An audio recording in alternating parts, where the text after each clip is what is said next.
안녕하세요. 붓다 빅퀘스천 이번 첫 강의를 맡은 구본건입니다.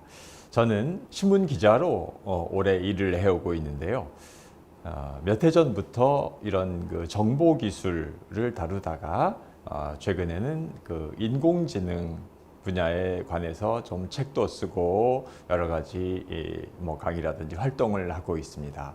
제가 오늘 여러분들과 함께 나눌 이야기는 인공지능이라고 하는 걸 우리가 함께 살아갈 수밖에 없는 동반자가 되고 있는 세상인데, 이렇게 되면 앞으로 세상은 어떻게 바뀔까? 바뀌는 것은 무엇이며 바뀌지 않는 것은 무엇일까? 나의 삶과 직업에는 어떤 변화가 생길 것이며 우리 사회는 또 어떻게 달라질 것인가? 이런 것에 대한 이야기를 같이 나눠보겠습니다.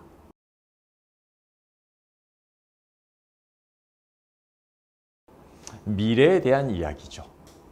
자, 그런데요, 우리가 미래를 이야기하기 전에 먼저 중요한 거를 같이 생각해 봐야 되는데요. 미래는요, 우리가 오늘 아무리 많이 생각을 하고 이야기를 한다라고 할지라도 절대로 알 수 없습니다.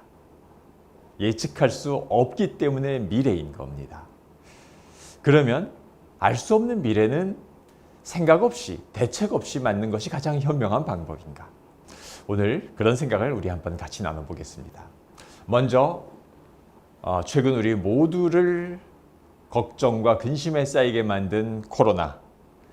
그런데요, 이 코로나 상황에서 우리가 모두 힘들고 어렵지만 코로나는 또 우리한테 새로운 거를 알려주고 있습니다. 무엇이냐 하면요, 처음에 우리한테 전문가들이 말했던 혹은 이제껏 상식으로 통용되고 있었던 것들이 다 들어맞지 않고 있다는 거죠. 처음에 무증상 감염이 없다. 실외에서는 마스크를 쓸 필요도 없다. 아시안이 특별히 위험하다. 여러 가지 이야기들이 있었죠. 그런데 지금 우리 초반에 알려졌었던 코로나에 관련된 지식들은 어떻게 됐습니까? 모두가 다 맞지 않는 걸로 됐죠. 다 틀렸습니다. 코로나19가 우리한테 알려준 사실은요, 이제껏 알고 있었던 방법이나 지식이 모두 다 믿을 수 없다라고 하는 겁니다. 사실은 어떤 게 가장 현명한 치료법이자 대응법인지 누구도 알지 못한다라고 하는 거죠. 코로나19가 있기 전까지 우리는 미래가 어떻게 발달할 것이다라고 확신하셨던 분들도 많이 있으실 겁니다. 하지만 최근 코로나는 우리한테 미래는 절대로 예측할 수도, 그래서 준비할 수도 통제할 수도 없는 대상이라고 하는 걸 알려주고 있습니다. 자, 그러면요, 우리는 지금 어느 때보다도 생존의 위협을 느끼는 세상인 거죠. 어떻게 하면 이런 위험함 속에서 우리는 생명을 담보할 수 있을까요? 살아남을 수 있을까요? 난리가 났다고 한번 생각해 보세요. 이게 한국전쟁 때 평양에 대동강 철교를 넘어가던 피난민들의 모습입니다. 난리가 나면 살아남기 위해서 우리 피난길을 떠나야 됩니다. 지금 코로나19 때 우리가 경험하는 것, 도대체 어떻게 하면은 나와 가족의 생명을 부지할 수 있을 것인가 라고 하는 비슷한 질문을 60년 전 우리 조상님들도 만났습니다. 어떻게 짐을 끌어야지 우리는 가장 생존 확률이 높은 방법을 찾을 수 있을까요? 이 질문을 던지면요, 많은 분들이 난리 때 무엇을 가지고 가야지 가장 생존 확률이 높아질까 생각을 하다가 가장 먼저 나오는 대답이 식량이요, 쌀가마니요, 물통이요. 필요하죠. 그런데 자, 이 폭파된 대동강 철교를 넘어가는 피난민들의 모습을 생각해 보면요, 쌀가마니 지고 물통 지고는 아마 넘어가기 어려울 겁니다. 난리길은 어떠한 우리가 예상치 못한 위협이 도사리고 있을지 알 수 없는 길이죠. 식량과 물통이 우리의 생존을 담보하지 못한다라고 하는 것을 알려줍니다. 많은 사람들은 환금성이 높은 걸 가져가는 게 최고입니다 라고 하면서 현금 다발과 귀금속을 쟁여 가지고 가야 된다라고 이야기를 합니다. 아니요. 사실은 그 귀금속과 환금성이 높은 현금 다발은 그 소유자를 가장 먼저 위험에 빠뜨리는 도구가 될 겁니다. 제일 먼저 강도당하고 제일 먼저 위험에 빠뜨리게 만드는 소유물이 될 수 있어요. 알 수 없는 미래의 여정을 떠나자면요, 몇 가지 조건이 있습니다. 꼭 가져가야 될 거. 절대로 잃어버릴 수 없는 것이어야 됩니다. 도난과 약탈의 대상이 되는 것을 가지고 가면 바로 빼앗겨 버릴 수밖에 없습니다. 생명 자체가 위험해지죠. 그리고 한 번 쓰고 버리는 것, 이것이 되어서도 아닙니다. 우리가 알 수 없는 미래의 여정을 떠나기 위해서 가장 중요하게 생각해야 되는 것은요, 내가 도난당할 수도 분실할 수도 그리고 망각할 수도 없는, 나로부터 분리 불가능한 그 무엇을 가지고 가는 것. 사람마다 그것은 다 다릅니다. 그런데 나에게 중요한 그것은 무엇일까를 생각해 보는 것이 가장 중요하다라고 말할 수 있습니다. 우리 인류는요, 오랜 기간 동안 진화해 왔습니다.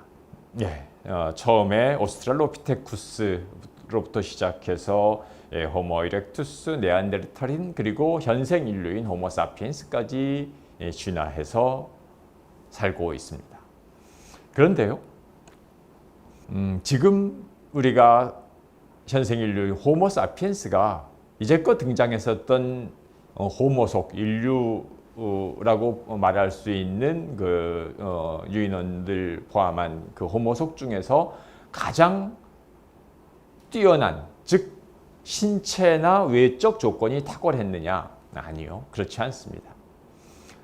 이 그림에서 보듯이요, 왼쪽에 있는 네안데르탈인이 사람보다도 이 외적 조건이 훨씬 더 좋았고요, 뇌 용량도 훨씬 컸습니다. 그런데 네안데르탈인은 멸종했죠. 그보다 약해 보이는 지금 호모 사피엔스가 생존해서 바로 우리에게 유전자를 물려줬습니다. 왜 더 강한 호모속은 멸종하고 그보다 약한 현생 인류는 살아남을 수 있었을까요? 우리 오늘 같이 생각해 볼 주제입니다. 지금 세계적 베스트셀러 작가 유발 하라리, 이스라엘의 히브리 대학의 역사학자입니다. 이 사람은 이렇게 문제를 던지죠. 약하고 보잘것없으며 수많은 호모속 중에 하나인 호모 사피엔스는 어떻게 살아남아서 지구 생태계의 승자가 될 수 있었을까? 역사학자의 빅 히스토리를 연구하는 역사학자의 주제지만 저는 코로나19 상황, 더욱이 거기에 인공지능까지 겹쳐져서 우리가 미래를 예측할 수 없는 상황에서 어떻게 하면 우리는 살아남을 수 있을까? 라고 하는 것과 관련해서 아주 유의미한 질문을 던진다라고 생각을 합니다. 우리한테 세상이 어떻게 바뀌고 있는가를 알려준 아주 결정적 계기가 2016년도에 알파고의 등장이었습니다. 우리의 인류의 대표, 우리 호프 이세돌 구단이 나섰지만 무참하게 무너졌죠. 가장 뛰어난 지능을 가졌다라고 우리가 칭송했었던 이세돌 구단까지 인공지능한테 상대가 되지 않는다는 걸 우리가 경험을 했고, 이 경험은 비단 바둑판에서만이 아니라 대부분의 사람들한테 미래의 일자리와 관련된 질문, 그리고 자신들이 하고 있는 일, 전공과 관련된 많은 질문을 던졌어요. 제가 책을 하나 펴냈는데 알파고 1년 전에 펴낸 책입니다. 로봇 대 인간의 일이라고 하는 책인데, 이 책에서는 인공지능 시대가 되면 어떤 문제가 중요해질까, 혹은 어떤 문제가 여전히 우리들을 괴롭힐까, 뭐 이런 주제들을 다뤘어요. 한 10개의 질문을 다뤘는데요. 예를 들면 지금 이런 거죠. 자동 번역 시대가 되면 우리는 외국어를 배울 필요가 없을까? 혹은 로봇이 노동을 대신하게 되면 우리한테 저절로 저녁 있는 삶이 열릴까? 로봇과 감정적인 관계를 맺게 된다라고 하면은 로봇과 우리는 연애를 할 수 있을 것인가? 뭐 이렇게 뭐 황당하기도 하고 뭐 이상해 보일 수도 있는 여러 가지 질문을 던졌어요.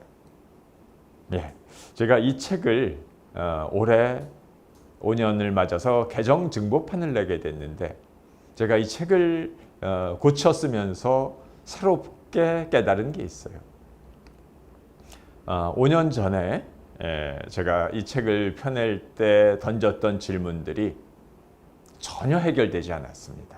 하나도 답변되지 않았어요. 오히려 기술의 발달에 따라서 전에는 생각하지 않았던 새로운 질문을 2개 더 보태게 됐습니다. 지금 인공지능이 창작을 하고 예술품까지 만들어내는 세상입니다. 그리고 인공지능이 재판에 도입되고 있고 혹은 훨씬 더 뛰어난 계산과 판단에 도입되고 있어요. 그래서 11번, 12번 질문을 보태게 됐습니다. 인공지능이 창작하는 시대의 예술이라고 하는 것은 어떻게 달라지게 될 것인가? 편파적인 인간의 판단 대신 로봇의 판결을 우리는 수용해야 될 것인가? 인공지능이 많은 것을 사람 대신 해결해 줄 것이라고 사람들이 기대하면서 동시에 불안해하고 있는데 제가 살펴본 결과는요, 해결되지 않습니다. 오히려 중요한 문제들은 끊임없이 새롭게 생겨나고 있다라고 하는 것을 저는 발견하게 됐습니다. 오늘 왜 그런지, 그것이 인공지능 시대의 우리의 삶과 어떤 관계가 있는지를 조금 더 설명을 드리겠습니다. 최근 몇 년 동안 우리 사회에는 인공지능과 자동화 기술의 발달에 따라서 무척 불안해하고 두려워하고 있습니다. 왜냐하면요, 직업의 많은 영역들이 로봇과 자동화에 의해서 대체되고 있는 거죠. 로봇이 사람의 일자리를 대신하고 있는 거죠. 그래서 최근에 영국 옥스퍼드 대학의 연구소 이런 데서 밝힌 자료들에 따르면요, 한 몇 년 안에 지금 직업, 미국 기준으로 한 겁니다. 지금 직업의 47%, 한국은 한 50 몇 %로 더 높아요. 지금 직업의 절반가량이 로봇과 자동화에 의해서 대체될 것이다. 우리가 지금 보고 있는 상황은 사실 그렇습니다. 더 이상 이제 무슨 고속도로 휴게소에서 사람이 주문을 받지 않고 기계가 주문을 받고 주차장에서도 사람 대신 로봇이 차단기가 다 일을 처리하고 점점 많은 영역에서 로봇이 자동화된 기계가 사람의 일을 대체하죠. 그러다 보니까 나의 일자리는 과연 살아남을 수 있을지 대부분의 사람들이 불안해하고 있는 거죠. 미국 노동부에서는요, 2011년도에 이런 발표 자료를 하나 냈는데요. 현재 초등학교 학생들의 65%는 얘들이 고등교육을 받고 세상에 진출할 때쯤이 되면 세상에 없는 직업을 갖게 될 것이다, 지금은. 이 얘기는요, 지금 너는 커서 뭐가 될래? 라고 하고 적어내서 열심히 그걸 준비하고 꿈꾸게 하면요, 그걸 열심히 준비해서 세상에 나왔더니 그 직업은 세상에 존재하지 않는다는 얘기입니다. 어떤 직업들이 그렇게 되느냐? 65%가 대부분의 일입니다. 그 중에서도요, 무엇이 위험하냐 하면 사실은 지금 우리가 가장 유망 직업이라고 생각하는 게 가장 위험합니다. 사람들이 추천하는 미래의 전망이 밝은 직업이라고 생각하는 게 사실은 가장 먼저 자동화와 기계화에 의해서 대체될 가능성이 높습니다. 왜 그럴까요? 지금 우리가 한번 생각해보세요. 지금 가장 잘 나가는 직업군들 생각해보면 인공지능 개발자, 로봇 개발하는 사람, 데이터 사이언티스트, 알고리즘 만드는 사람, SNS 이런 거 운영하는 사람들이요. 요새 우리 학생들이 좋아하는 유튜버, 컨텐츠 크리에이터 이런 것들이 무척 인기 있는 직업들이죠. 그런데요, 10년 전에 과연 이런 직업을 들어보신 분들이 있으십니까? 생각해 보신 적이 있습니까? 10년 전에는 존재하지도 않았던 직업들입니다. 왜? 10년 전에 우리 스마트폰 쓰지 않았으니까요. 지금 가장 각광받고 있는 직업군들은요, 10년 전에 우리 상상할 수 없었던 그런 직업들입니다. 앞으로 10년 뒤에 인기 있는 직업은 지금 우리가 생각할 수 없는, 상상할 수 없는 직업들입니다. 지금 부모들이 선망하는 직업들을 아이들에게 꿈꾸게 하는 거요. 그 직업은 사실은 거의 대부분 기계가 하고 있을 겁니다. 그때 사람의 일이 아닌 거죠. 어떤 식당에 갔더니요, 사장님이 번역기를 돌려서 영어 메뉴판을 만들었는데 이거 보면 자세히 보면 희한합니다. 6회 이 뜻이 아니죠. 6times라고 번역을 했어요. 메뉴판이. 동태찌개는 다이너믹 스튜. 우리나라에 개봉하지 않은 영화들도 자동으로 요새는 인공지능이 자막을 입혀서 번역을 해줍니다. 미드 영들을 위해서 많이 즐기고 있는데요. 가끔 이런 실수를 만납니다. I could not save my wife. 아내를 구하지 못했습니다. 라고 번역해야 되는 거를 아내를 저장하지 못했습니다. 영어 사전에 있는 1번 뜻을 다 가져와서 번역을 했습니다. save의 1번 뜻을 가져와서 번역을 하다 보니까 이런 실수가 벌어졌습니다. 그런데 우리가 또 하나 이런 자동 번역기의 특징에 대해서 생각해 봐야 되는데요. 우리 사람들의 영어 실력이요, 어학 실력은 올해보다 내년이 좋아지지 않습니다. 수능 시험 앞두는 학생들만 잠깐 좋아지겠지만 대부분 시험을 앞두고 있지 않은 우리 사람들의 영어 실력은 올해보다 내년이 좋아질 리 없습니다. 후년은 내년보다 더 안 좋아지겠죠. 그런데요, 지금 이렇게 6회를 6times로 번역을 하고 아내를 저장하지 못했다라고 번역하는 인공지능 번역기라고 할지라도 금방 고쳐집니다. 내년보다 후년은 그 실력이 더 좋아지죠. 기계의 실력은 점점 좋아지기만 하고 사람의 어학 실력은 좋아지는 건 잠깐이고 시간이 지나가면서 하락합니다. 그래서 요새 스마트폰에 앱을 하나 설치를 하면요, 꽃 검색하듯이 사진만 찍으면 그냥 내가 원하는 원어로 변경을 해줍니다. 저도 이 번역 앱을 아주 이용하겠습니다. 유럽에 여행을 하거나 출장을 갔을 때 무슨 스페인어, 이탈리아어, 체코어 알지 못하죠. 하지만 이 앱을 켜고 건물명이나 도로명이나 메뉴판을 찍으면 제가 알고 싶어하는 정도는 다 아주 순식간에 번역해 줍니다. 공짜죠. 무지무지 편리한 세상입니다. 제가 이 앱을 소개를 하면 많은 분들이 역시 편리한 세상이 오는구나. 내가 이런 날이 올 줄 알았어. 영어 공부를 안 해도 미래 소통에 전혀 지장이 없을 거라고 생각했는데 역시 선견지명이 있었던 거야 하고 무척 만족해 하십니다. 게다가 이 정확도는요, 점점 좋아지기만 할 테니까 앞으로 우리가 의사소통을 걱정할 일은 무척 줄어들 겁니다. 똑같은 이야기를 제가 고등학생들을 대상으로 강의하는 자리에서 소개를 했습니다. 어른들을 대상으로 한 강의장하고 다른 반응이 왔습니다. 강의 끝난 다음에 한 학생이 찾아왔어요. 선생님, 저는 영어를 잘해서 동시통역사를 하려고 준비해 왔는데 앞으로 어떻게 해야 됩니까? 대부분의 사람들에게는 미래가 정말로 편리하고 좋은 세상이 온다라고 환호했지만 누군가에게는 그 직업을 꿈꿔하고 준비해온 사람한테 미래가 사라지는 세상인 겁니다. 요새 병원에 가면요, 의사를 만났을 때 환자가 말하지도 않아도 환자가 무슨 약을 먹고 있는지 의사가 알고 있습니다. 바로 이 서비스 때문에 그렇습니다. 의약품 안심 서비스라고 하는 것인데요. 건강보험공단을 통해서 우리가 진료받는 투약 기록이 통합관리가 됩니다. 그래서 특정 성분의 약을 환자가 말하지 않아도 과도하게 처방하는 경우를 얘가 체크해 줍니다. 약품이니까 동시에 처방할 수 없는 약들이 있죠. 환자가 말하지도 않아도 환자가 먹고 있는 약을 띄워주기 때문에 동시에 처방할 수 없는 약을 의사가 모르고 처방할 때도 경고가 뜹니다. 무지무지 편리한 서비스죠. 사람의 생명을 구해주는 무척 요긴한 서비스입니다. 이걸 미국 샌프란시스코 대학병원에서는 좀 자동화했어요. 의사가 처방전을 내리면 로봇이 조제를 하고요. 조제한 약을 로봇이 병실에 있는 환자에게까지 배달을 해줍니다. 어떤 일이 일어났을까요? 600만 건을 조제했는데 실수가 한 건도 없습니다. 우리나라에도 사실은 도입되어 있습니다. 강남 일원동에 있는 삼성서울병원에 2015년도부터 조제 로봇이 도입되어 있어요. 아포테카 캐모라고 하는 로봇인데요. 이 로봇도 지금 6년째 일을 하고 있지만 실수를 전혀 안 하고 있습니다. 이 조제 로봇이 실수를 전혀 하지 않으니까 어떤 역할을 맡겨놨느냐 하면요. 절대 실수하면 안 되는 약품을 지금 이 아포테카 케모가 조제하고 있어요. 암 환자의 독한 약을 조제하고 있습니다.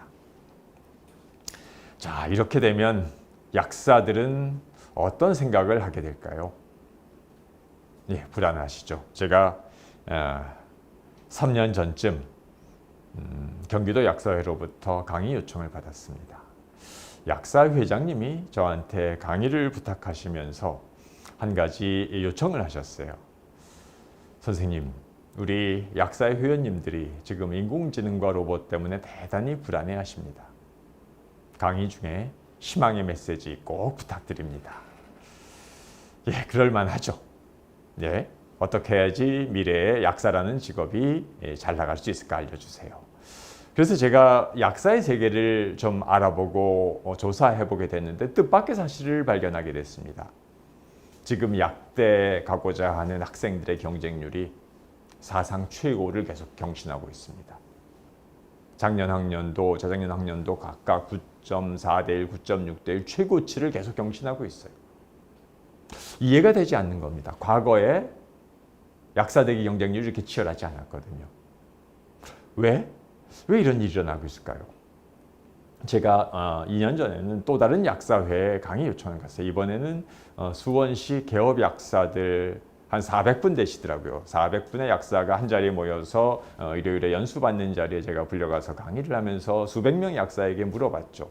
아니, 선생님들은 미래가 불안하다고 희망의 메시지를 달라고 하는데 선생님들처럼 약사하려고 하는 지금 젊은 학생들, 미래의 약사들은 훨씬 더 많습니다. 훨씬 더 약사 되기 힘들어요. 얘들이 약사가 되면 선생님들보다 약사로서의 미래가 밝습니까? 왜 이렇게 약사를 하려고 하죠? 라고 물었더니 이분들이 무엇라고 대답했을까요? 아니, 걔들은 생각이 있는 아이들입니까?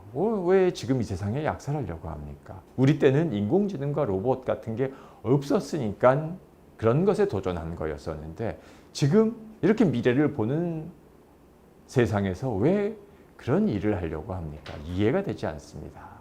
저도 아직 이해를 하지 못하겠어요. 왜 약사를 하고자 하는 사람들이 이렇게 많을까? 이해가 안 되니까 제가 다음에 질문을 던졌죠. 다음에 고등학교 진로 전담 교사들이 있습니다. 진로 전담 교사들을 만났을 때 연수 자리에서 제가 똑같은 질문을 던졌어요. 왜 요즘 학생들이 그렇게 약사를 하고자 애를 쓰는가 물어봤더니 다양한 답변들이 나왔습니다. 한 선생님은요, 요새 취업난이기 때문에 어디를 할 것이 없이 경쟁이 다 치열합니다 라고 말씀을 하세요. 예, 그럴 수 있죠. 그런데 또 다른 선생님이 농담처럼 던진 답변이 하나 있었습니다. 그거요, 애들이 왜 이렇게 약사하려고 하냐고요. 엄마가 하라 그래서 하는 겁니다. 저는 그게 정답이라고 생각을 합니다. 엄마 인생에서 약사는 정말로 좋은 직업입니다. 엄마 친구 김 약사, 고모 친구 최 약사의 아이들에게 이야기했을 겁니다. 엄마가 살아보면서 봤는데 정말로 그 직업 좋은 직업이다. 그런데요, 사람은 누구나 다 자신이 본 것과 경험한 것을 기반으로 욕망합니다. 우리는 경험하고 알지 못하는 것을 욕망할 수 없습니다. 제가 그 다음에는 제 아까 소개한 그 책이 요새 이제 고등학교 교육과에 많이 실려 있어서 학생들 대상으로 무슨 독서 토론회를 진행을 하는데 2016년도에는 서울시 고등학교 수십 개 학교 학생들 독서 동아리를 모아서 1박 2일 동안 어디 산속 연수원에 가서 학생들이랑 독서 토론을 진행하면서 제가 강의를 했던 적이 있습니다.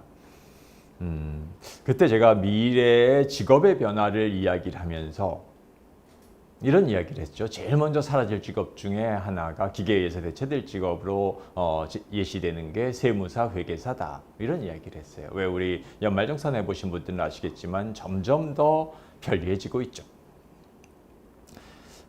그런 이야기를 하고 미래의 변화를 설명을 했는데 강의 끝난 다음에 한 학교에서 4명씩 왔는데요. 한 학교 학생들이 질문을 합니다. 선생님, 저희는 서울 종로구에 있는 대동 세무고등학교에서 왔습니다. 우리 직업이 지금 제일 먼저 사라진다라고 말씀하셨는데 우리는 그럼 지금이라도 학교를 중퇴하고 딴 길을 알아봐야 될까요? 저는 식은땀이 났어요. 그 학생들의 질문을 받고 꿈에도 생각하지 못했던 상황인 거죠. 자, 그런데요. 그 학생들은 왜 세무고등학교를 갔을까요? 세무고등학교 가기 쉽지 않습니다. 학생들이 뭘 알았을까요? 아니요. 엄마 말 너무 잘 들은 거고 선생님의 말씀을 너무 잘 들은 겁니다. 엄마가 봤는데, 선생님이 봤는데 그 학교 나오면 취업 보장이야. 미래가 확실해. 선생님들이 본 세상, 부모님들이 본 세상에서는 그게 맞았습니다. 그런데 우리 아이들의 미래에도 그게 통용될 거라고 생각하는 것은 절대 오산인 겁니다. 사실은 우리가 컴퓨터에서 지금 가장 많이 쓰고 있는 프로그램 생각해 보세요. 아마 문서 작성기, 워드 프로세서, 엑셀 프로그램, 그리고 이런 파워포인트 이런 걸 겁니다. 사실상 공짜죠. 컴퓨터 사면 다 그냥 깔려 있습니다. 그거 못 쓰는 컴퓨터는 컴퓨터가 아니니까는요. 고장도 안 나죠. 고장도 안 나고 얼마나 요긴하면서 공짜입니까? 그런데 이게 왜 공짜가 됐을까요? 사실은요. 가장 요긴하기 때문에, 가장 쓸모가 많기 때문에, 전망이 밝았기 때문에 공짜가 된 겁니다. 빌 게이츠 같은 사람이 미래를 준비하면서 미래에 어떤 소프트웨어를 만들어야지 잘 팔릴까 생각을 하면 어떻게 할까요? 시장 조사를 하죠. 사람들이 무엇을 하고 있는지를 봅니다. 어떤 직업이 반드시 직장마다 필요한지를 조사해 봤더니 사무실마다 타이프라이터 없는 사무실이 아무 데도 없습니다. 옳거니 타이프라이터 기능을 대신하게 하는 기계를 만들자. 워드 프로세서가 만들어집니다. 사무실마다 장부 정리 안 하는 사람이 아무 데도 없죠. 엑셀 프로그램이 만들어지고 그래서 파워포인트가 만들어집니다. 가장 요긴하게 전망되었지만 기계를 개발하고 만든 사람도 똑같이 생각을 하니까 지금 우리가 유망하다라고 하는 직업이 사실은 제일 먼저 기계에 의해서 대체되는 겁니다. 사람은 그래서 부모의 세상에서는 약사 혹은 어떤 자격증을 가진 전문직이 좋아 보이지만 자녀들에게 추천하고 싶은 직업이지만 기술을 개발하고 시장을 만들어내고자 하는 혁신가들도 똑같이 생각하니까 그 직업이 제일 먼저 자동화에 대체될 수 있습니다. 그리고 더욱이 우리는 과거의 나의 경험을 기반으로 해서 미래를 꿈꾸게 돼 있습니다. 제가 여러분들께 질문 하나 던져보겠습니다. 우리가 이번 주말에 가장 먹고 싶은 메뉴 한번 머릿속에 생각해 보세요. 사람마다 입맛이 다르니까 다 다릅니다. 우리가 지금 코로나 때문에 어디 못 가고 꼼짝 못 하고 있지만 자, 이 코로나만 끝나면 나는 어디 여행해야지라고 가장 가고 싶은 여행지 한번 생각해 보세요. 이것도 사람마다 취향이 다르니까 다 다릅니다. 저는요, 지금 시청자들께서 무엇을 주말에 가장 먹고 싶어 하는지, 어디에 가장 가고 싶어 하는지 알고 있습니다. 우리가 먹고 싶어 하는 음식은요, 먹어본 음식입니다. 가고 싶은 여행지는요, 내가 어디선가 보고 들은 직간접적으로 경험한 곳입니다. 그렇지 않은 것을 우리는 먹고 싶은 생각 들지 않고요, 가고 싶은 생각 들지 않습니다. 우리는 욕망에 의해서 움직이는 존재인데 우리의 욕망은 무엇을 기반으로? 내가 알고 있는 것, 내가 맛보고 경험한 것을 기반으로 만들어집니다.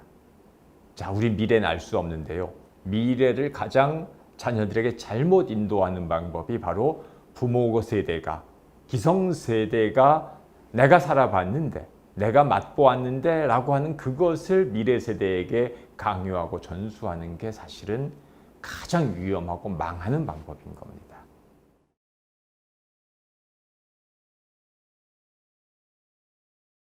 2000년을 앞두고 우리 사회에 뉴 밀레니엄을 어떻게 준비할 것인가 여러 가지 담론이 있었는데요. 그때 인기 있었던 자격증 직업이 있었습니다. 혹시 이런 거 들어보셨습니까?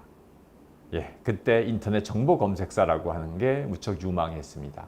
하지만 정보 검색사는 미래가 왔을 때 전혀 쓸모 있지 않았습니다. 왜? 정보 검색하기가 너무 편리해지고 지금처럼 이렇게 음성어, 자연어 검색까지 될 수 있을 거라고, 스마트폰에서 이동하면서 목소리로 검색할 수 있을 거라고 우리 꿈에도 생각하지 않았기 때문이죠. 가장 유망한 기술이 가장 먼저 자동화되는 겁니다. 제가 세계적인 미래학자를 만난 적이 있었어요. 짐 데이터 교수라는 하와이 대학의 미래학자인데 이분을 만나서 제가 미래에 대해서 한번 여쭤봤습니다. 선생님, 미래가 어떻게 될까요? 구체적으로 한 가지만 알려주세요 라고 아주 사심 가득한 질문을 던졌더니 이 미래학자가 저를 무지 한심한 사람을 만났다라는 눈빛으로 처량하게 쳐다보셨습니다. 한마디 하셨어요. 그래서 이 사람아, 그게 알고 싶으면 나한테 물어보지 말고 점쟁이를 찾아가게나. 점쟁이가 네가 알고 싶어하는 걸 알려줄 수 있어. 아니 선생님, 세계 최고의 미래학자인데 미래를 조금 알려주시면 안 됩니까? 라고 물어봤더니 뭐라고 대답하셨을까요? 아니, 할 수 없어. 왜? 나도 모르니까. 미래는 모르기 때문에 미래일세 라고 이야기를 하십니다. 최고의 미래학자가 미래에 대해서 말씀하시는 거는요, 미래는 모르기 때문에 미래다라고 하는 겁니다. 자, 우리는 알 수 없는 미래를 어떻게 준비해야 될까요? 미래를 준비하는 방법은 어떠한 미래가 와도 배워서 적응해야 된다라고 하는 겁니다. 인공지능 기술 변화를 우리 조금 살펴보겠습니다. 미국에서 2011년도에 유명한 퀴즈대회 인공지능 IBM의 왓슨이 나와서 퀴즈 제일 잘 푸는 사람들을 꺾고 우승을 했습니다. 우리나라에서도 2016년도에 애트리 전자통신연구원에서 개발한 엑소브레인이라고 하는 인공지능이 나타나서 우리나라에서 퀴즈 제일 잘 푸는 사람들, 수능 만점자, 장학 퀴즈 우승자, 카이스트 학생 다 꺾고 우승을 했습니다. 그 인공지능의 실력을 우리는 알파고에서 모든 사람들이 충격적으로 보았죠.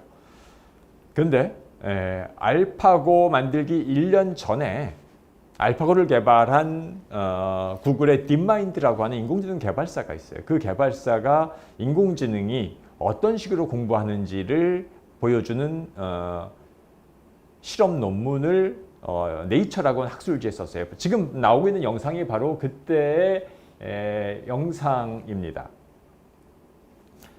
인공지능한테 컴퓨터가 이 게임을 학습해라라고 미션을 줬습니다. 학습 목표를 줬는데 처음엔 할 줄 몰라서 이렇게 횟수를 거듭하면서 점점 실력이 좋아지는 인공지능의 기계학습 방법을 실험을 했죠. 그런데 이 실험을 진행하던 연구원들이 깜짝 놀라는 일을 만나게 돼요. 바로 지금 장면입니다.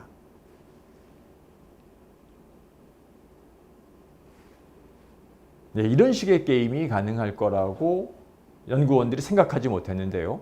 기계학습 결과 시간이 진행하면서 점점 뛰어난 학습 방법을 터득하더니 바로 이렇게 되는 겁니다. 자, 지금 인공지능 학습의 특성을 보고 계시는데요. 어떤 거냐면요. 한번 효율적인 방법을 발견하더니 그것보다 효율이 떨어지는 방법을 쓰지 않습니다. 점점 좋아지기만 하는 거죠. 사람은 아무리 김연아 선수가 트리플 악셀을 멋지게 성공시켜도 계속 그렇게 돌 수는 없는 거고, 인간의 학습 곡선은 결국은 다시 하락하지만 기계는 무조건 학습을 합니다. 쉬는 시간도 필요 없고 수면 시간도 휴일도 필요 없이 그 속도로 공부를 하는 거죠. 사실은 이것을 바둑에 적용한 게 알파고입니다. 알파고를 개발한 구글의 회사가 바둑판 챔피언 먹자고 인공지능을 개발한 건 아닙니다. 2018년도에 구글 사장이 발표한 이 영상을 한번 같이 보시죠. 인공지능을 왜 만들었는지 구글의 의도가 정확하게 드러납니다. Between 10 and noon. What happens is the Google Assistant makes the call seamlessly in the background for you. So what you're going to hear is the Google Assistant actually calling a real salon to schedule the appointment for you. Let's listen.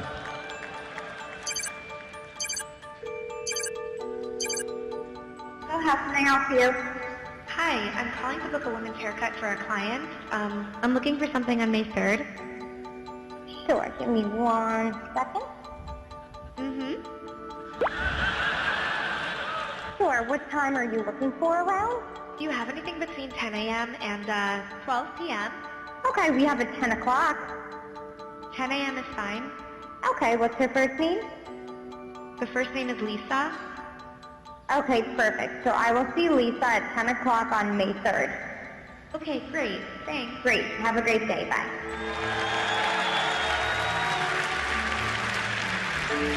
That was a real call you just heard. The amazing thing is the assistant can actually understand the nuances of conversation. 예, 바로 이런 기능을 개발하기 위해서 인공지능을 개발한 겁니다. 바둑판 퀴즈 대회에서 챔피언 먹는 인공지능 개발하고자 하는 게 아니라 사람의 말을 다 알아들어서 아주 미묘한 뉘앙스까지 파악을 해서 사람이 할 수 있는 일들을 뭐든지 대행할 수 있는, 대신할 수 있는 로봇을 만들고자 하는 게 사실은 이런 구글과 같은 인공지능 회사들의 진짜 목적입니다. 사람이 하는 일, 웬만한 일을 다 로봇이 사람보다 더 뛰어나게 할 수 있게 되는 상황이 된다는 거죠.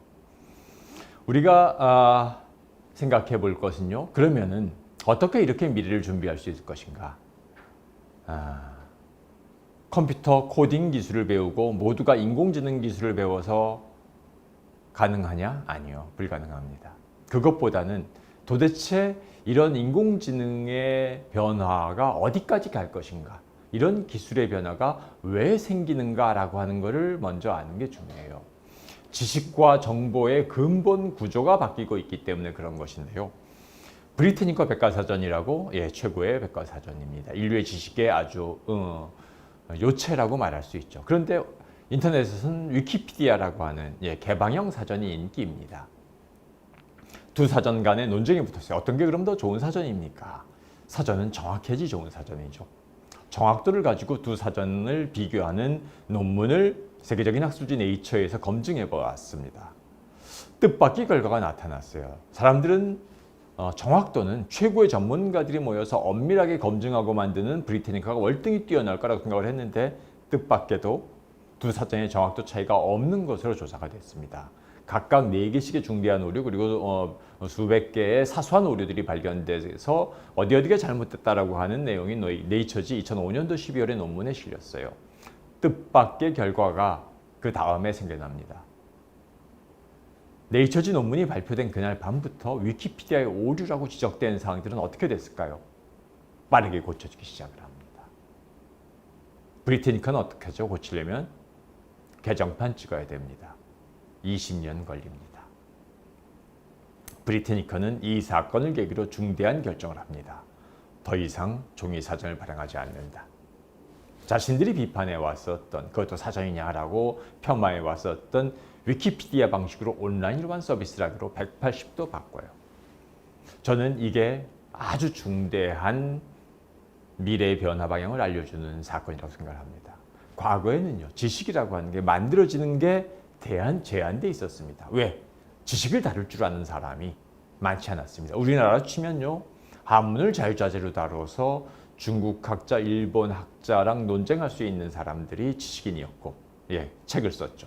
서양에서는 라틴어를 자유자재로 다뤘어요. 아무도 말을 하지 않는 죽은 언어지만 서양의 모든 대학에서는 강의와 이런 서적이 다 라틴어로 이루어졌습니다. 라틴어와 한문을 자유자재로 다룰 수 있는 사람들은 소수였고 그렇게 만들어지는 지식은 아주 제한적이었죠. 한번 만들어지면 수명이 몇백 년 갔었던 겁니다. 지금은 어떻습니까? 스마트폰을 다룰 줄 아는 사실 모든 사람들이 지식의 생산과 검증과 유통에 참여하고 있습니다. 74세 박막래 할머니, 아주 세계적인 한국의 미를 전파하는 할머니가 됐어요. 초등학교도 안 간 꼬마들도 아주 엄청난 돈을 벌어들이는 재주를 갖고 있다는 것도 우리 보고 있습니다.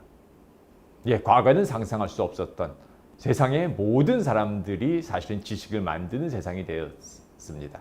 지식이 방대한 규모로 점점 더 빠르게 많이 생산되는 거죠.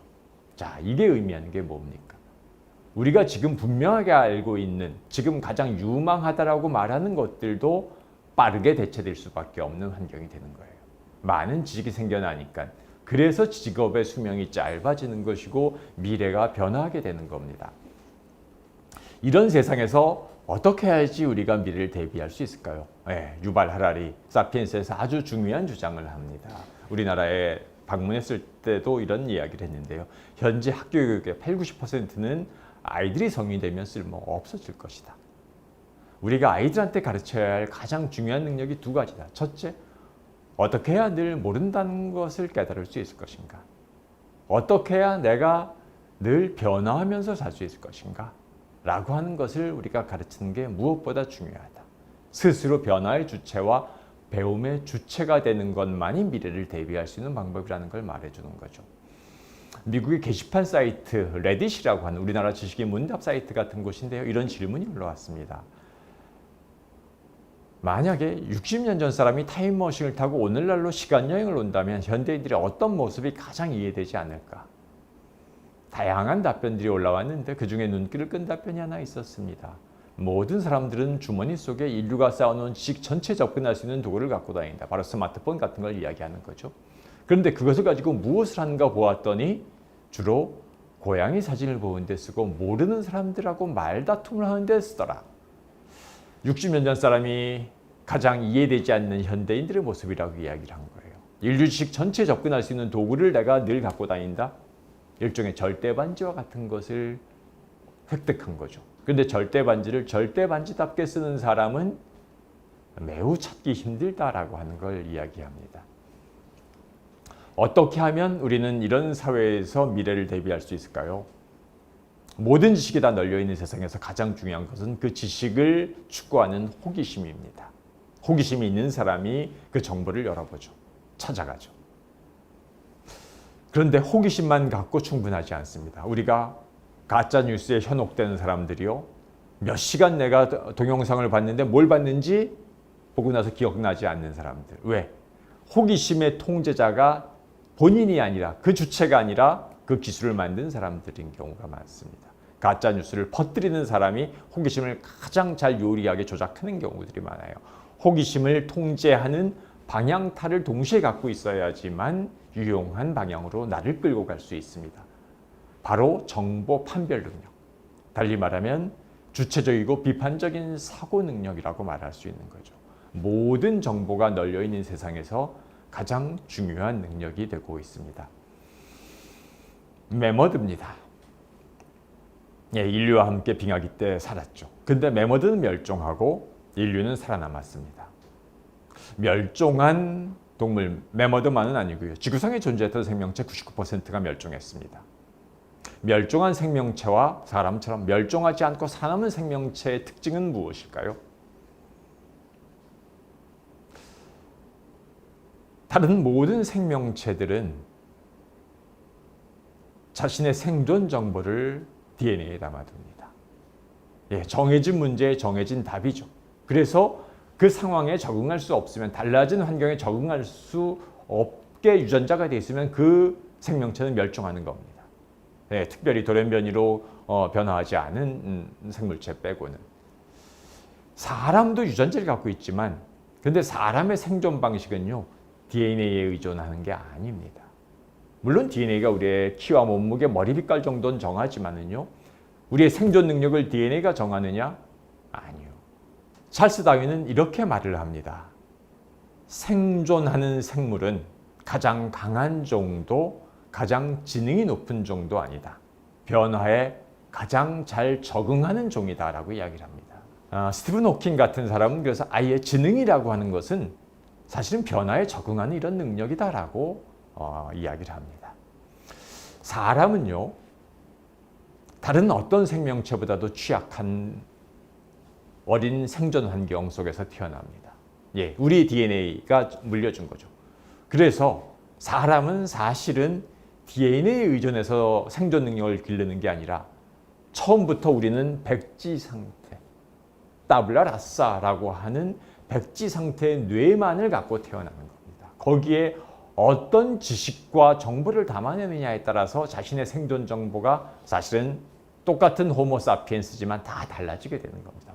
어떤 질문을 던지느냐에 따라서 달라지는 거죠. 어떤 질문, 그 질문이 바로 우리를 끌고 가는 힘입니다. 어린 왕자를 쓴 생텍쥐베리는 이런 말을 했습니다. 배를 만들게 하고 싶다면 부하들에게 선박 제조 기술을 가르치는 대신 바다에 대한 무한한 동경을 품게 해라.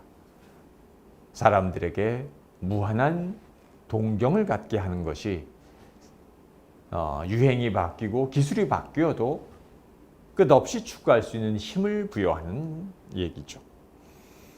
생활의 달인이라고 하는 프로그램에 보면요, 다양한 종류의 달인들이 나옵니다. 그런데 이 달인들은 제가 보기에 어떤 공통점을 갖고 있느냐? 동기를 가진 사람들입니다. 근데 남다른 동기를 갖고 있어요. 대부분의 달인들은요, 돈을 벌기 위해서, 돈을 벌기 위해서는 우리 어떻게 해야 되냐면은 생산성을 높여야 되죠. 투입하는 자원에 비해서 산출물이 많아야 되는데, 제가 달인 프로그램을 보면서 깨달은 거는 이분들은 생산성 개념이 없어요. 즉 어떤 요구나 과업을 만났을 때 시간을 절약하는 방법을 쓰지 않고요, 재료비를 아끼고 투입하는 무슨 산출물을 높이기 위해서 뭘 아끼는 걸 본 적이 없어요. 오로지 어떻게 하면 이것을 풀 수 있을까? 어떻게 하면 이걸 더 업그레이드 할 수 있을까라고 하는 순수한 호기심에서 사실은 출발을 하고 그 일을 열정을 갖고 훈련을 하다 보니까 저절로 숙련도는 높아진 것이 따름입니다. 즉 돈을 벌기 위해서 출세하고 승진하기 위해서라면 절대 그런 능력을 가질 수 없었을 겁니다. 동기가 외부가 아니란 내면에 있었다라고 하는 게 탁월한 달인들을 만들었다고 저는 생각을 합니다.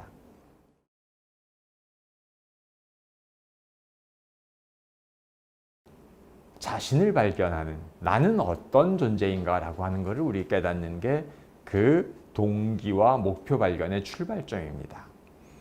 영국이라고 하는 작은 섬나라가 오른쪽에 보듯이 빨간 지점으로 표시된 저 많은 영토를 통치하던 해가 지지 않는 대영 제국이라고 하는 나라를 운영했었던 시기가 있었습니다.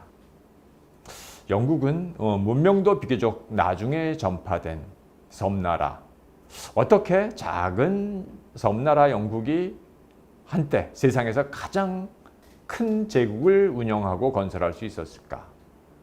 결정적 사건이 있었습니다. 1707년에 스페인 왕위 계승 전쟁이 벌어져 가지고 유럽의 여러 나라들이 스페인 주변에 모여서 전투를 합니다. 영국도 여기 참전을 해서 지브롤터 해협까지 내려가 가지고 프랑스 함대랑 전투를 벌였어요. 이기고 이제 돌아옵니다. 돌아오다가 수십 척으로 구성된 영국 해군의 함대가 앞서가던 4척이 암초를 들이받고 선원 2,000명이 몰살하는 일이 벌어집니다. 원인은 바다에서 경도를 개선하지 못한 거였었어요. 전투도 치르지 않고 선원 2,000명이 숨졌다. 엄청난 사건이었습니다. 이 사건을 계기로 영국에서는요, 경도법이라는 것을 제정합니다. 해상 경도 측정하는 방법을 발견하는 사람에게는 수십억의 상금을 내리겠다. 40년 동안 주인공이 나타나지 않아요. 이 얘기는요, 40년 뒤엔 상금의 주인공이 나타나서 상금을 받아갔다는 얘기입니다. 영국은 세계에서 가장 먼저 해상 경도 측정법을 손에 넣은 나라가 됐습니다. 영국 그린치 천문대, 무엇을 말해주죠? 세계 모든 사람들의 시간은 바로 영국에 맞춰져 있다는 걸 말하죠. 왜? 영국이 그 기준을 만들었으니까요. 내가 어디 있는지를 사실은 바다에서 가장 정확하게 파악한 능력을 영국 해군이 제일 먼저 가진 겁니다. 해상을 지배하는 제해권을 영국 해군이 손에 넣게 됐고 그 얘기는요. 영국을 세계 최강의 국가로 만든 결정적 동인이 됐다는 걸 알려주는 겁니다. 예, 우리 시간이 그리니치에 맞춰져 있듯이요. 서귀포 법한포구에 가면 해녀학교가 있습니다. 이 해녀학교에서 제일 먼저 가르치는 게 뭘까요? 수영기술 아니고요. 자신의 숨기를 아는 법입니다. 가장 위험한 게 뭐냐면 해녀 활동을 하다가 바다에서 욕심나는 어패류를 보았을 때 자신의 숨길 이상의 시간을 머무르면서 그거를 캐내려고 하다가 참극을 만나게 되는 겁니다. 그래서 해녀학교에서 제일 먼저 가르치는 것은 자신의 숨길을 아는 법을 가르친다라고 합니다. 자신의 특징을 아는 거죠. 소크라테스에게 누가 이런 질문을 던집니다. 아니, 당신이 왜 세상에서 제일 현명한 사람이요? 델피의 신탁에 그런 말이 있었거든요. 소크라테스가 제일 현명한 사람이다 라고 알려주니까 사람들이 가서 물어봐요. 왜 당신이 제일 현명한 사람이요? 물었더니 소크라테스가 이렇게 말을 합니다. 나는 내가 모른다는 걸 알고 있지. 그러니까 제일 현명한 사람이야. 왜? 다른 사람들은 자신이 모른다는 걸 알지 못한다는 얘기죠. 공자님에게 제자 자루가 묻습니다. 스승님, 알미란 무엇입니까? 라고 물었더니 공자님께서 이렇게 답변을 합니다. 아는 걸 안다 그러고 지지위지지, 모르는 걸 모른다 그러는 것일세 부지부지. 자, 2500년 전 분들인 소크라테스와 공자가 사실은 똑같은 이야기라는 겁니다. 내가 모른다는 게 무엇인지를 아는 게 가장 높은 수준의 알미다. 요새 말로는 내가 무엇을 알고 무엇을 모르는지 아는 거, 이걸 바로 메타인지라 그러고, 그게 바로 호기심입니다. 그래서 인류 역사의 최초의 장면들, 성서에서 그 에덴 동산에 아담과 이브가 나오는 장면, 그리스 신화에서 최초의 인간 여성 판도라가 나오는 장면, 두 가지가 공통적으로 말해주는 게 무엇입니까? 호기심을 참을 수 없다. 인간은 호기심의 존재다라고 하는 걸 말해줍니다. 그 호기심 때문에, 즉 어떤 질문을 던지는 능력, 그것이 인간을 인간답게 만들어주는 거죠. 석가모니 시타르타가 석가모니, 깨달은 자가 된 이유는 무엇일까요? 바로 삶의 의미는 무엇일까? 이 고통의 의미는 무엇일까라고 하는 질문을 던졌기 때문에 그 깨달은 자의 경지에 도달할 수 있었던 것입니다. 사실은 불교에서 깨달음을 얻는 방법은 질문을 만들고 던지는 데 있습니다. 사람마다 어떤 화두를 만나느냐, 그 화두에 대해서 어떤 자신만의 답변과 깨달음을 얻느냐가 바로 핵심인 거죠. 질문을 만나야 하는 겁니다. 사실은요, 인공지능 시대에 우리가 직업과 미래에 대해서 매우 불안하게 생각하고 여기고 있습니다. 왜냐하면 우리가 주변에서 보고 최신의 기술 동향에서 보듯이 답이 정해져 있는 문제들이요, 그리고 정교한 업무 수행 능력이 필요한 것들, 전문성이 필요한 것들은요, 기계가 훨씬 더 잘합니다. 답이 정해져 있는 문제라고 하는 건, 매뉴얼이 있는 문제에서 사람은 절대로 기계를 능가할 수가 없어요. 답이 있는 모든 문제는 앞으로 사람의 일이 아니라 기계의 일이 될 겁니다. 사실은 과거에는요, 컴퓨터 같은 사람이 아주 뛰어난 사람이었습니다. 머릿속에 많은 걸 갖고 있는, 걸어다니는 사전이라고 불리던 사람들이 아주 뛰어난 사람들이었었죠. 지금은 사실 이제 그런 능력은요, 컴퓨터에게 맡기면 다 처리되는 겁니다. 답이 정해져 있는 문제, 그리고 하는 방법, 매뉴얼이 필요한 문제는 결국은 다 기계가 사람을 대체하게 됩니다. 사람의 일은 무엇이 될까요? 답이 없는 문제, 답이 안 나오는 문제, 이거는 컴퓨터가 절대 할 수가 없어요. 인공지능이 절대 대신할 수가 없습니다. 어떤 게 답이 없는 문제입니까? 삶이란 무엇인가? 이 고통은 왜 찾아오는 것일까? 이 고통은 우리에게 무엇을 알려주는가? 이런 화두와 같은 자신의 인생이 걸린 문제들이 사실은 앞으로 점점 더 중요해지는 이유입니다. 그래서 우리는 인공지능 시대에 답이 안 나오는 문제들만 우리는 끌어안고 살게 됩니다. 그리고 이러한 답이 없는 문제를 만들어내고 그런 화두를 고민한다는 건요. 그런 것들이 다 직업이 될 수도 사실은 있습니다. 왜? 답이 안 나오기 때문에 이것은 결국은 사람이 처리해야 만드는 일이 되는 거죠. 찰스 디킨스가 프랑스 혁명기에 쓴 글 배경으로 쓴 두 도시 이야기라고 하는 책의 첫머리에 이런 구절이 나옵니다. 두 도시는 파리와 런던을 말하는 거였습니다. 최고의 시절이었고 또한 최악의 시절이었다. 지혜의 시기였고 또한 어리석음의 시기였다. 믿음의 시대였고 또한 불신의 시대였다. 빛의 계절이었고 또한 어둠의 계절이었다. 우리는 모든 것을 가지고 있었지만 또한 아무것도 갖고 있지 않았다. 우리 모두는 천국을 향해 가고 있었지만 그 반대편으로 가고 있기도 했다. 한 가지의 사물을 어떻게 바라보느냐에 따라서 완벽하게 다른 결과를 우리는 가져올 수 있습니다. 저는 한국 불교에서 가장 결정적 장면 중에 하나가 중국 유학을 떠나던 원효 스님과 의상 스님이 금강산에서 해골바가지 물을 마셨을 때라고 생각을 합니다. 원효 스님의 그 깨달음, 이렇게 달콤한 석간수 같은 물이라고 생각했었던 그것을 전혀 이튿날 다르게 볼 수 있다라고 하는 것.